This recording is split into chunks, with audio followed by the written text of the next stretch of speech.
2025-এ নিজের নতুন ব্যবসা শুরু করতে চান, নিজের পরিবারের মুখে হাসি ফুটাতে চান, বউকে সপ্তাহে সপ্তাহে নতুন নতুন গিফট দিতে চান, তবে আসুন আমার এই টিপসগুলো জেনে নিন বন্ধুরা। আমার এই দেওয়া টিপসগুলো আপনাকে একটি সফলতার নতুন সিঁড়িতে নিয়ে যাবে, কিন্তু টিপস দেওয়ার আগে আমি আপনাদের একটি কাহিনী শোনাতে চাই। কাহিনীটি হলো পাবলো নামে এক গরিব ঘরের ব্যক্তির। আমার বাবা গরিব, আমার বংশ গরিব। পাবলোর কাছে টাকা ছিল না, স্কিলস ছিল না, কিন্তু ছিল জোশ।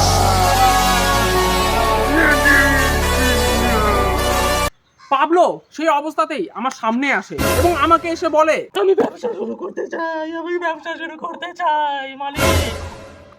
আমি তখন তাকে মাত্র 20 টাকা ইনভেস্টমেন্টের মাধ্যমে ফাস্ট ফুড পারফিউম বিক্রি করার বুদ্ধি দেই। যেই সব মানুষেরা নিজের অসুস্থতার কারণে ফাস্ট ফুড কিনে খেতে পারে না, তারা এই পারফিউম কিনা শুরু করে, যাতে তারা সেই ফাস্ট ফুডের স্বাদ উপভোগ করতে পারে। খাবারের পারফিউম, খাবারের পারফিউম, খাবারের পারফিউম, আসুন আসুন কিনুন কিনুন, খাবারের পারফিউম, খাবারের পারফিউম। আস্তে আস্তে পাবলো পারফিউম বিক্রি করতে করতে হয়ে উঠে